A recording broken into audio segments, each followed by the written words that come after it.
Do you like the idea of an extraction shooter, but you don't want to spend your day getting camped by cracked out 15-year-olds online? Do you like cartoony ducks with high powered rifles? Or maybe Tarkov's devs just did something stupid again? If any of these sound appealing, I might have a game for you.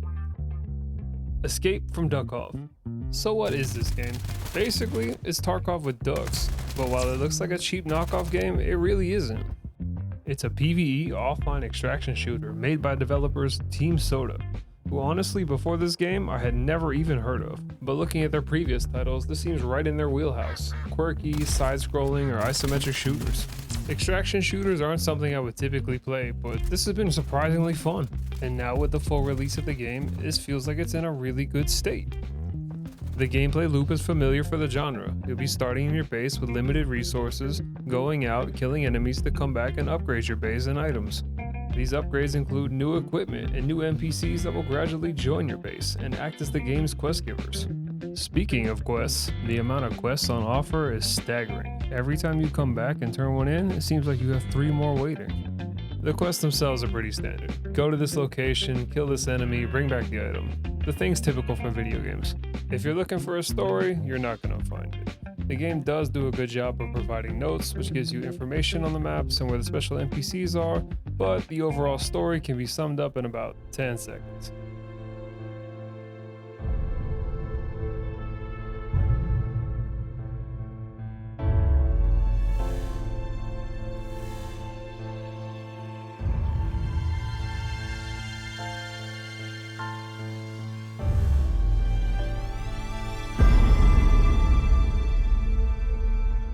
Yeah, that's about it. There's something about a religious cult and a technology company, but really what we're here for is the gameplay.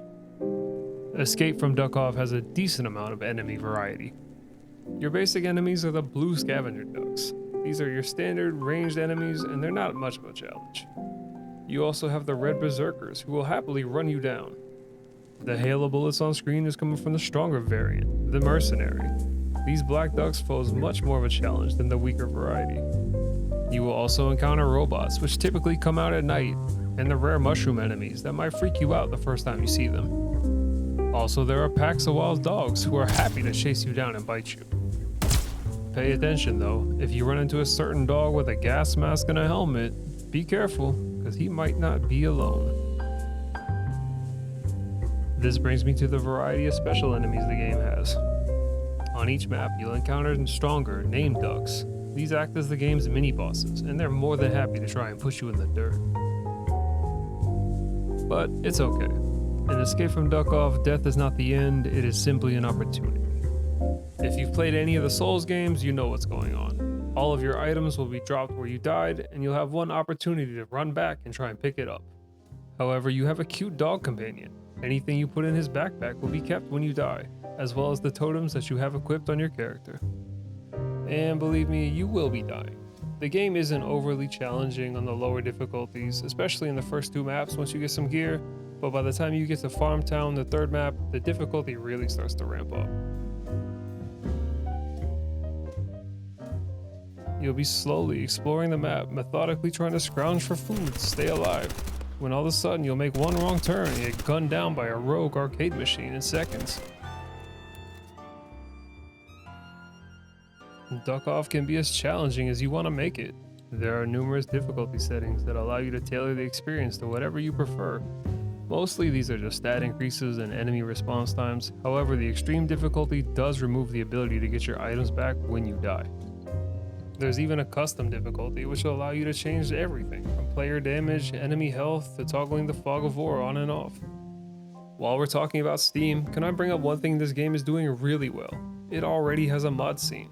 Players have implemented all sorts of quality of life fixes for the game. Some of the mods I recommend are expanded warehouse storage, a better key indicator, being able to see the price of items before you sell it, better map information with boss tracking. Hell, there's even a co-op mode in development. It feels like the developers really cared about this game. They took their time and they did a good job. The gunplay feels great. There may not be very many types of weapons on offer, but they're all unique and they feel good to use.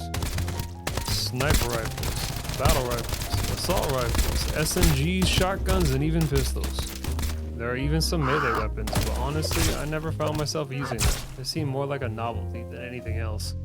Ammunition comes in different qualities as well, with each tier increasing the amount of armor penetration the round gives. For armor, you have different equipment slots: your helmet, body armor, face mask, headphones, backpack, and as I mentioned earlier, totems. Totems are your equipable jewelry slots that give you even more stats, such as armor, weapon damage, health, and movement speed. You get these totems by sacrificing the feathers of your fallen enemies back at your base. You might sacrifice a little to get one totem, or you may sacrifice a lot to get much more. There are also classes in the form of talents.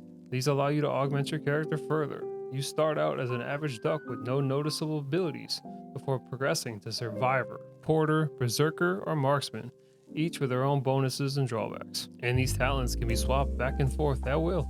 There's even meta progression in the form of skill enhancements. The various NPCs inside your base all offer different ways to enhance your character even more. It's all here, from your movement speed, your health, your damage, your recoil, how much spread there is on your shots, how quickly your character's stamina degrades, your dehydration rate. There's even a light management element in the form of base building, where you venture out to bring back components in order to build up your base. Duckov will literally have you digging through garbage cans looking for graphics cards. That way you can bring them back to your base and farm bitcoins. I really enjoyed this game, so much so that it inspired me to make my first real YouTube video so I could share it.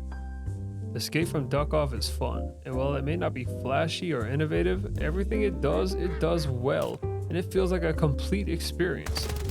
During my playtime, I have not had any bugs whatsoever, and for a retail price of 18 USD, I can't even be mad. I have more than got my money's worth. By the time I put the game down, I probably will have clocked in somewhere between 30 to 40 hours. It is currently sitting at overwhelmingly positive on Steam reviews, with over 1 million downloads. If any of that appeals to you, I really think you should give this game a try. What easily could have been a parody game that was just shovelware turned into a really good experience. And regardless, it has to be a better use of your money than buying yet another edition of Duckov. So thanks for watching. Like I said before, this is the first ever YouTube video I actually put some effort into, and it took a lot of time. Any feedback is welcome, because honestly, I have no idea what I'm doing. I'm just trying to figure it out as I go. Maybe if I keep making videos, I'll have all the socials then. But for now, if you could just like the video, and if you're feeling generous, subscribe, that would be great. So until next time, appreciate you. Have a good one.